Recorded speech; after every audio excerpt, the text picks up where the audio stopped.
इस कार्यक्रम के पुण्यार्जक है सुभाष चंद, सरोज देवी, अभिषेक, अनिता, अनाया व समस्त बगड़ा परिवार, गुवाहाटी। इस कार्यक्रम के पुण्यार्जक है पान बाजार नमोकार मंत्र महिला मंडल, संयोजक सुमन कासलीवाल, सह संयोजक मंजू छाबड़ा, कोषाध्यक्ष उषा भरतिया एवं समस्त सदस्यगण, पान बाजार, गुवाहाटी। इस कार्यक्रम के पुण्यार्जक है कैलाश जी सेठी, शर्मिला सेठी, अंकित सेठी, निशी जैन व समस्त परिवारजन, गुवाहाटी।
नमः सिद्धिभ्यः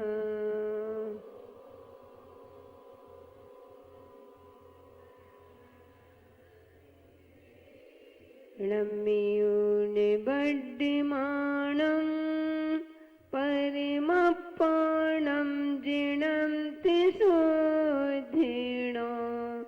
बोक्षामि रयणसारं सायारणायारदं मीनं नमोऽरियन्ताणं नमो सिद्धाणं नमो ऐर्याणं नमो वज्रायाणं नमो लोये शव्यसाहूणम् आशीष हाथी गुरु का जब से मिला है, संतोष का कमल जीवन में खिला है। निर्दाम ही मिले रही मुझको सुबस्तु, मैं बारी बारी करती गुरु को नमोस्तु, मैं बारी बारी करती गुरु को नमोस्तु, मैं बारी बारी करती गुरु को नमोस्तु। जय बोलिए अनंत अनंत सिद्ध परमेष्टि भगवानी की जय हो। त्रिलोक पूज्य पंच परमेष्टि भगवानी की जय हो। 1008 देवादि देवादिनाथ भगवानी की जय हो। 1008 मम संगमुनय श्री शांतिनाथ भगवानी की जय हो। 1008 मम शोभितनाथ भगवानी की जय हो। 1008 मूलायाक नेमिनाथ भगवानी की जय हो। 1008 चिंतामणि पार्श्वनाथ भगवानी की जय हो। 1008 पूज्यराज भगवान महावीर स्वामी की, परम पूज्य आचार्य कुंद कुंद महाराज की, परम पूज्य मम दीक्षा गुरु भारत व संत श्रोमणी आचार्य गुरुदेव सर्वविराग सागर जी महाराज की, अहिंसा में विश्व धर्म की जय हो। परम पूज्य गणियार का 105 हिंद श्री माता जी की जय हो। समस्त का संघ की विद्युत श्री माता जी की जय।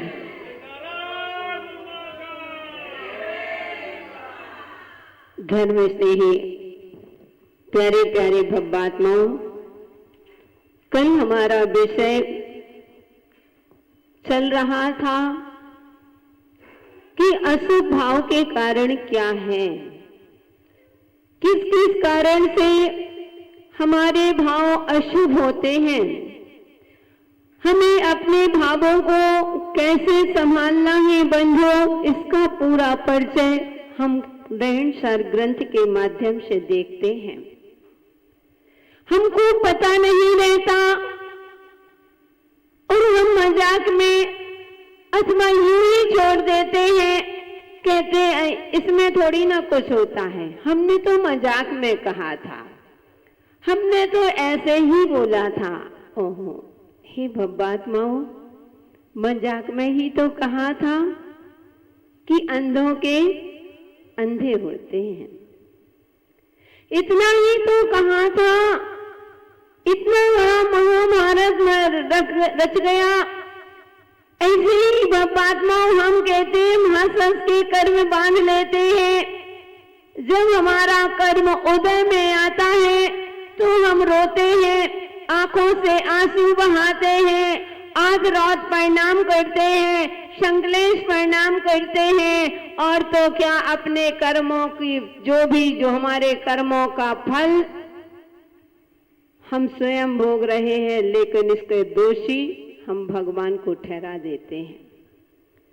कर्म हम कर रहे हैं, कर्म पूर्व में हमने किए हैं, लेकिन हम भगवान के ऊपर रखते हैं कि भगवान मेरी कभी सुनता नहीं है, शायद भगवान को ऐसा ही मंजूर होगा। अरे भगवान को ऐसा मंजूर होता तो फिर वीतरागता कहाँ गई?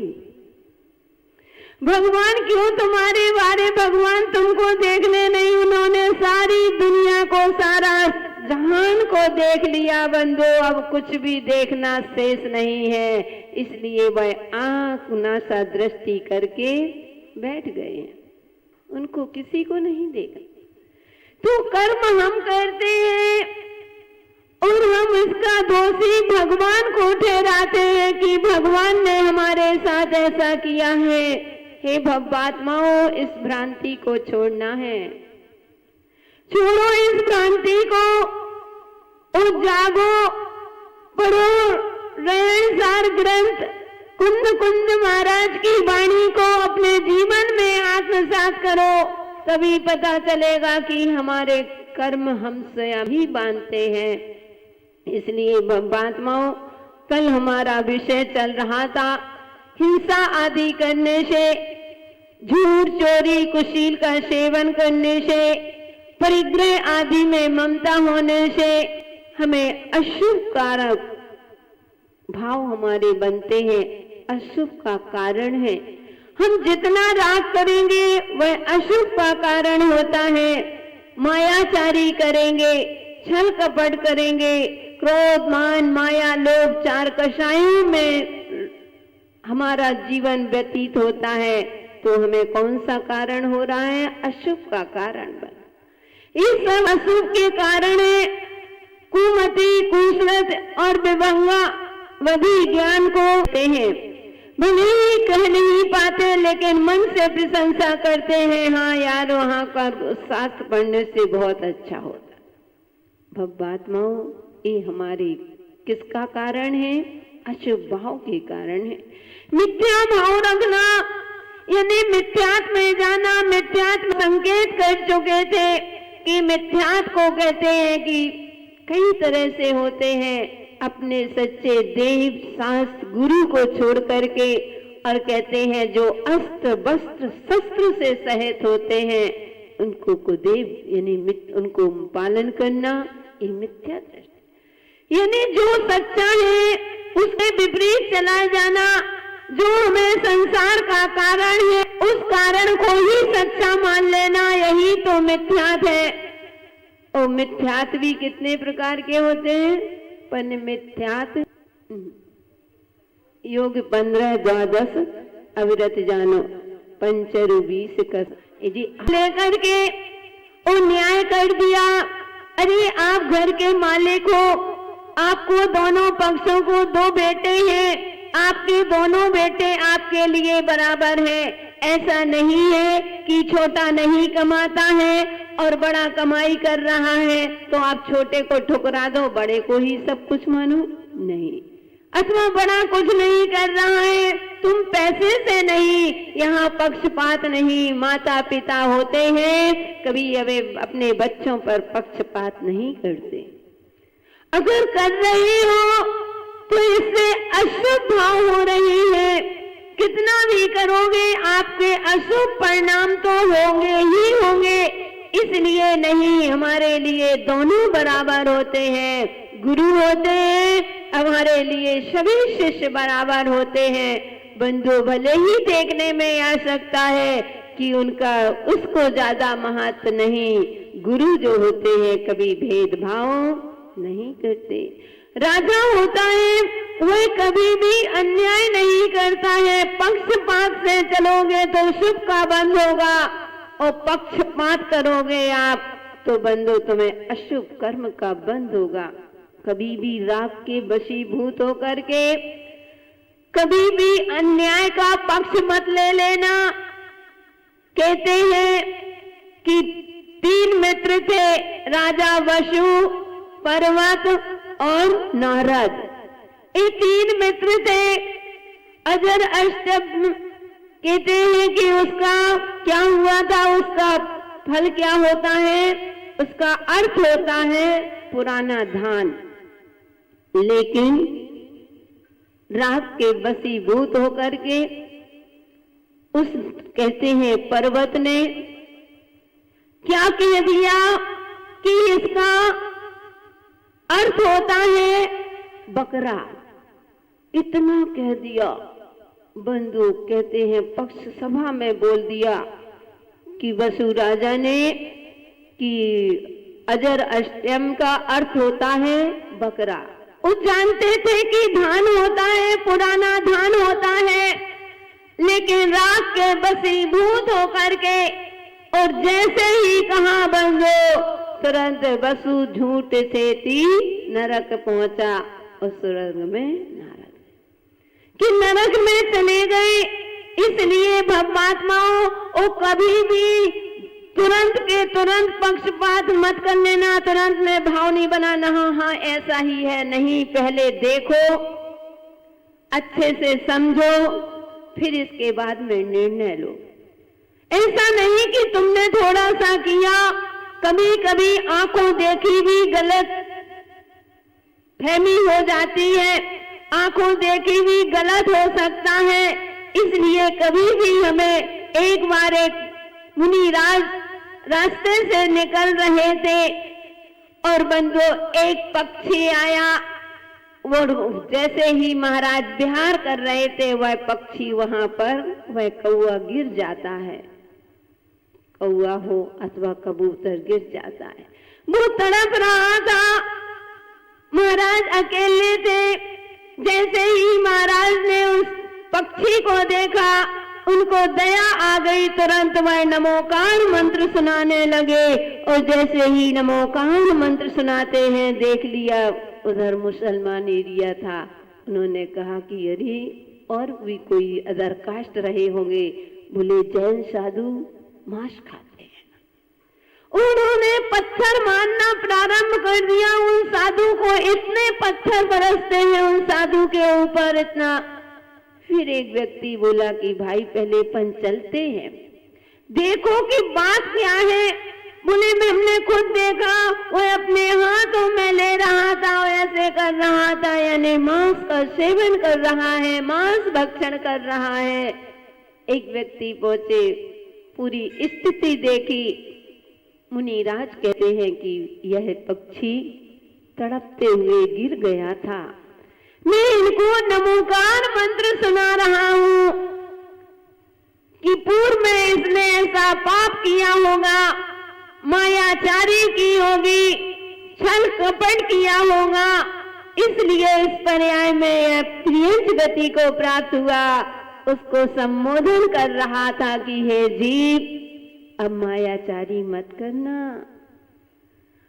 नमोकार मंत्र को स्मरण करो, इस शरीर को छोड़ करके अब जाओ, दूसरा शरीर तुमको धारण करना है, अच्छी पर्याय में जाओ, जैन कुल में जाओ, नमोकार मंत्र को हमेशा याद रखना। तो मैं उस जीव को नमोकार मंत्र सुना रहा। बंधु, सारे लोग पछताने लगे।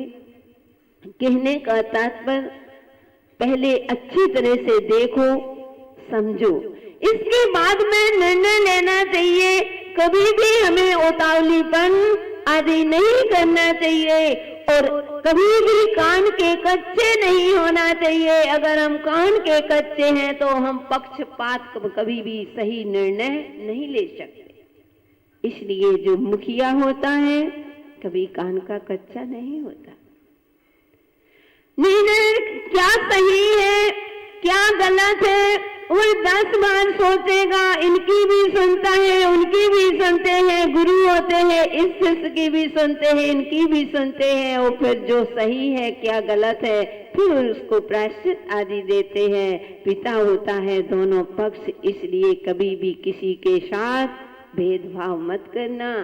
अपने भेदभाव करोगे अशुभ गति का बंध होगा, अशुभ भाव होंगे और हम अपना अहित स्वयं ही कर लेते हैं। और कहते हैं मात्सर भाव, कभी भी मात्सर भाव आदि नहीं होना चाहिए। मात्सर यानी ईर्ष्या कि इनका इतना क्यों चलता है, इनका बिजनेस इतना क्यों चल रहा है, इनके बच्चे इतने अच्छे क्यों हैं। अरे उन्होंने पुण्य किया होगा, पूर्व में भगवान की भक्ति की होगी, इनके पास सब संपदा है, अब आप ईश्वर से जलन कर रहे हो। हे भवात्माओं, जलने से पहले जलना छोड़ दो। जलने से पहले जलना छोड़ देना, तभी जीवन सार्थक हो सकता है। हमें ईर्ष्या आदि करने से हमारा ही अहित होना है। वह तो दूसरे का पुण्य है, उसने अच्छा किया होगा तो उसको अच्छा मिल रहा है। दूसरों की बढ़ती को देख करके कभी ईर्ष्या भाव नहीं करना।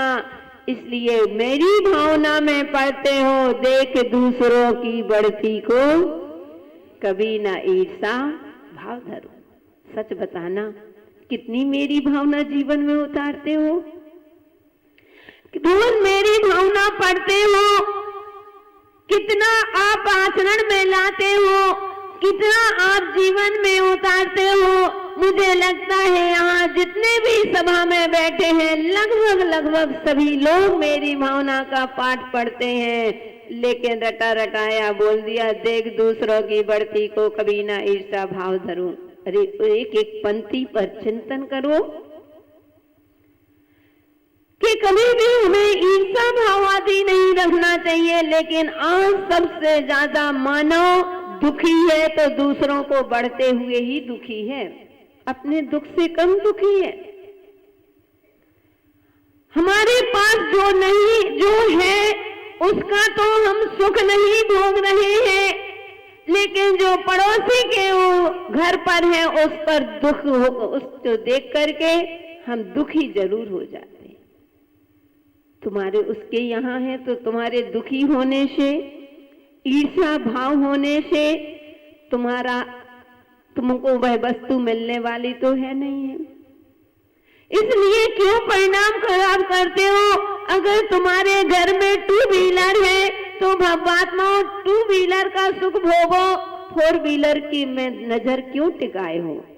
जब होगा हमारा, तुम्हारे यहाँ भी 4 व्हीलर आ जाएगी, लेकिन आप 2 व्हीलर का सुख नहीं भोगते, पड़ोसी के यहाँ 4 व्हीलर है उसका तुमको दुख हो गया, ईर्ष्या उत्पन्न हो गई। ये कैसे बढ़ रहा? नहीं, ईर्ष्या से अशुभ भाव बनते हैं और कहते हैं ज्ञानादि यानी कुज्ञान, कुश्रुत ज्ञान और कुअवधि ज्ञान, ऐसे कहते हैं कुमति ज्ञान।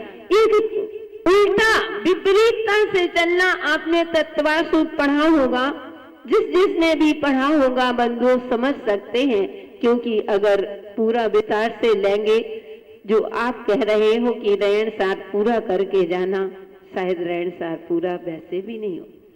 इसमें लगभग 170 गाथाएं हैं, तो 70 ही हो जाएं तो भी बहुत है, 100 की तो बात दूसरी। क्योंकि बंधुओं ऐसा विषय आता है तो उसमें बिना बोले रहा भी नहीं जाता। वो हमेशा पढ़ाते भी नहीं है कि गाथा पढ़ाया, अर्थ पढ़ा दिया और आगे बढ़ गए। हम ऐसा पढ़ाते हैं, हमको मालूम है कि इस कान से सुनोगे, इस कान से निकाल दोगे। इसलिए हमें मात्र सुनाने नहीं, हम आपको इसलिए बार बार कोई दृष्टांतों के माध्यम से, कोई कहानियों के माध्यम से क्यों बार बार समझाते हैं, क्योंकि जिसमें आप रचे पचे हो वही हम आपको दृष्टांत देते हैं। कम से कम जिसमें रचे पचे हो तो उसमें आपको समझ में आएगा। और मुझे मालूम है गुवाहाटी वाले जितने भी यहाँ पर बैठे हैं, जो भी मेरा प्रवचन सुन रहे हैं, उनको हमारा प्रवचन समझ में आता होगा। थोड़ा सा अंदर में आत्मा कचोटती होगी कि हाँ हम बहुत गलत करते हैं, बस यह मोहिनी कर्म में फंसे हुए हो तो वह धारण नहीं कर पाते। लेकिन एक बार तो आपकी आत्मा एक बार आपको गवाह देती है कि यह गलत है, यह सही है, इस प्रकार से। और कहते हैं अर्जुन महाराज दूसरी गाथा में कह रहे थे, किन किन कारण से अशुभ भाव होते हैं, तो व्यक्ता अभी तो कारण बता दिए, अब कौन कौन से परिणाम में भाव हमारे क्यों खराब होते हैं, अशुभ भाव किससे होते हैं। तो कहते हैं विकता, यानी विकता करने बैठ गए। 4 प्रकार की विकता हम आपको बताया था, राजकथा, चोर कथा, भोजन कथा और स्त्री कथा। ये 4 प्रकार की कथाओं को लेकर के अगर आप बैठते हैं तो आपको अशुभ आयु का बंध होता है, अशुभ भाव होते हैं। और कहते हैं रुद्रठ झाड़ेशु, यानी रौद्र आदि ध्यानों में बैठे हैं, कुछ नहीं है तो अपने परिणाम खराब कर रहे हैं। मेरा बेटा ऐसा निकल गया, मैं इससे अच्छा ना होता, कितना बेटे को कर रहे हैं, लेकिन यह पढ़ाई नहीं कर रहा है, आदि आदि कैसे जीवन बनेगा। बंधु सोचो, माता पिता हो, सोचना पड़ेगा। लेकिन इतना भी मत सोचो कि तुम्हारा ही अहित हो जाए, तुम अच्छे उसको संस्कार दे सकते हो, समझा सकते हो, बार बार समझाओ, अच्छी बात, अच्छी शिक्षा दो। लेकिन फिर भी तुम्हारा बेटा या बेटी, तुम्हारी बहू कोई भी तुमसे विपरीत चलती है तो ज्यादा अपने परिणाम खराब मत करो। क्यों अपने परिणाम खराब करते हो? हमने आपको बताया था कि अमित गति आचार्य महाराज सामायिक पाठ में कहते हैं मध्यस्थ भावम विपरीत वृत्तम, कि जो विपरीत जा रहा है उससे मध्यस्थ हो जाओ। मध्यस्थ का अर्थ होता है ना हमारा तुमसे राग और ना हमारा तुमसे द्वेष। अब बैठे हैं, संकलेश परिणाम कर रहे हैं, बहू घर में आ गई तो बहू ऐसी है, बहू ऐसी है। अरे जब तक बेटा था, जब तक बहू नहीं आई थी, जब तक बेटा मेरी बहुत बातें सुन, अच्छी तरह से मेरी बात मानता था, वो जब से घर में बहू आ गई वह बेटा अब हमारा रह ही नहीं गया। इधर घूमना, इधर घूमना, संकलेश परिणाम ही माताओं क्यों कर रही हो? जैसे तुम्हारे बेटा वही तुम्हारी, अगर बेटी तुम्हारी ससुराल चली गई, तुम्हारा जमाई बेटी को हर संडे को होटल ले जाता है, घुमाने के लिए ले जाता है, तो आप कहते हो कि मेरे जैसा जमाई सबको मिले। तो वो भी, और बेटा अगर बहू को घुमाने ले जाता है तो बीवी का गुलाम बना है। इतना अंतर क्यों? क्यों परिणाम खराब करना? वो भी तो किसी का जमाई होगा। और फिर जैसा चलता है, अब बैठ करके मंदिर में बैठ करके और बहू की घर की बात मंदिर में बैठ करके बहू की बुराई करोगे, कौन सा बंद होगा? शुभ बंद? अशुभ भावों का बंद होगा। अरे जो है तो बेटा बहू अब तो आ ही गई है तो निभाओ, अपने समता रखो, छोड़ो उनका जीवन उनके ऊपर है, अच्छी शिक्षा दो, और नहीं बनता तो माताओं चुप रहो। और आज का जमाना चुप रहने से ही है। अपने परिणामों की विशुद्धि चाहते हो तो कहते हैं look, learn, let it go. देखो, जानो और जाने दो। यही में सार है कि तुम देखो, देखते जाओ और समझते जाओ और छोड़ो। अगर उसको देखते रहोगे, अगर आप छोड़ोगे नहीं तो बंधुओं परिणाम हमारे ही खराब होंगे। इसलिए हमें अशुभ भाव कभी भी आर्तरोध ध्यानों में नहीं जीना है। ईर्षा आदि में नहीं, असंयम में, कि हमारा जीवन असंयम में बना हुआ है। जितना तो कम से कम अपने जीवन में एक बार तो कुछ ना कुछ नियम लो। कभी भी नियम से सहित ही जीवन होना चाहिए, नियम से रहित जीवन कभी हमारा नहीं होना चाहिए। चाहे छोटा सा नियम लो, अगर आप असंयमी हैं, कोई भी आपका नियम नहीं है, अगर नियम के लाने तो बंधु लोग ऐसे डरते हैं कि लगता है कि जैसे नहीं, हमको नहीं जाना, हमको माता जी के दर्शन नहीं करने नहीं जाना, क्योंकि नियम दे देंगे। अरे कोई नियम प्रसाद थोड़ी है, नियम प्रसाद थोड़ी है कि चाहे जिसको दे दे, जिसका हित होगा वही नियम, जो अपना हित चाहता है वही नियम लेता है। तो सबके जीवन में एक छोटा सा नियम जरूर होना चाहिए। सबके जीवन में है कि नहीं? हाथ उठाओ कि देखो, कोई का माला का नियम है, किसी का कोई वस्तु का त्याग है, कितने लोगों का नियम है? कुछ ना कुछ तो नियम होंगे। रात्रि भोजन का नियम है, रात्रि भोजन नहीं करेंगे। किसी का नियम है कि हम आलू प्याज नहीं खाएंगे, किसी का होगा गड़ंत नहीं खाएंगे, किसी का होगा कि हम आदि आदि, जो भी जैसे भी नियम कई तरह के। लेकिन लेना तो जिंदा नियम लेना, मुर्दा नियम नहीं लेना।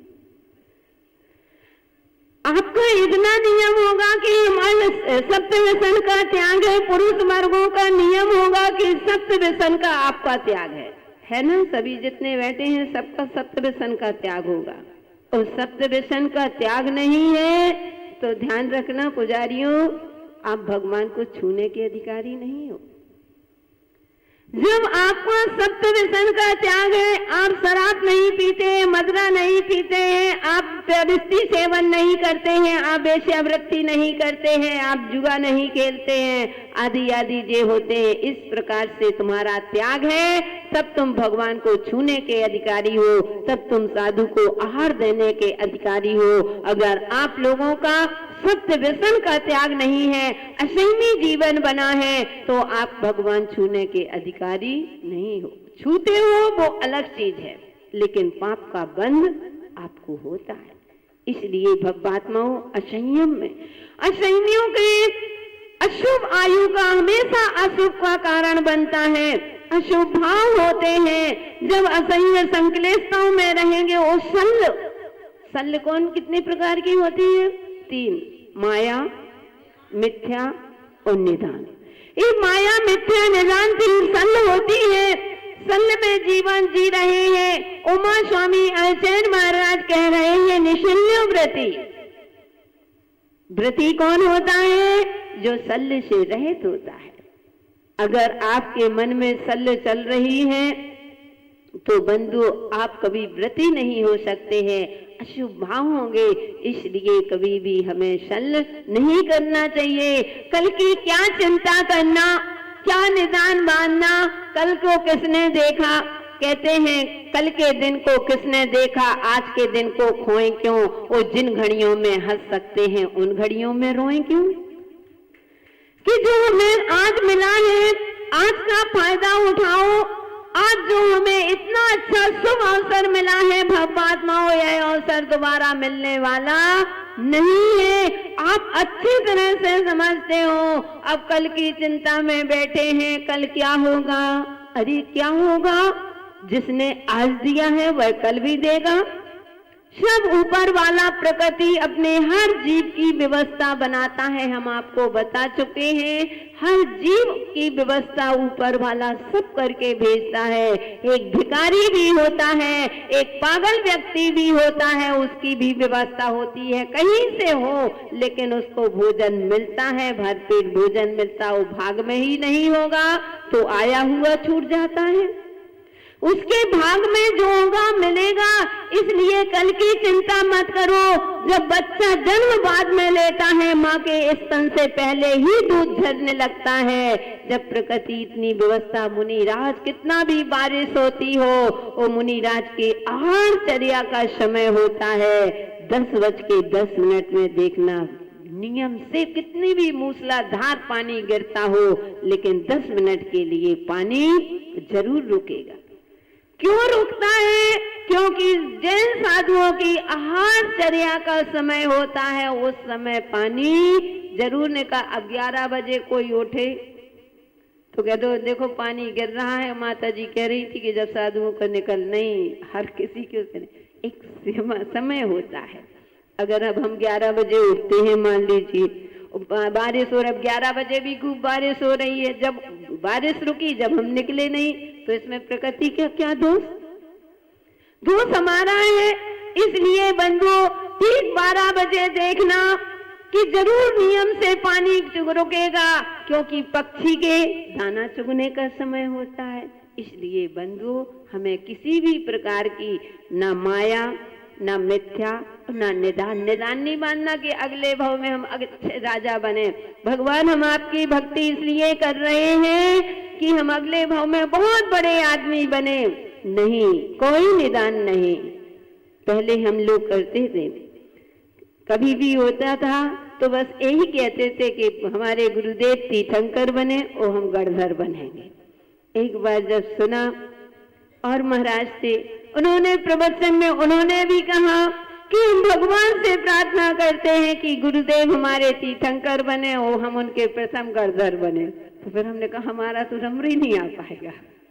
बंधु, फिर सुना पढ़ा, ये भी निदान है। अपन तो भगवान की भक्ति करो, अगर निदान मानो, प्रशस्त एक कहो कि हे भगवान, मुझे जिन गुण संपत्ति हो मत जा, मुझे कुछ नहीं चाहिए। मुझे मालूम है भक्ति कभी किसी को दवा नहीं देती है।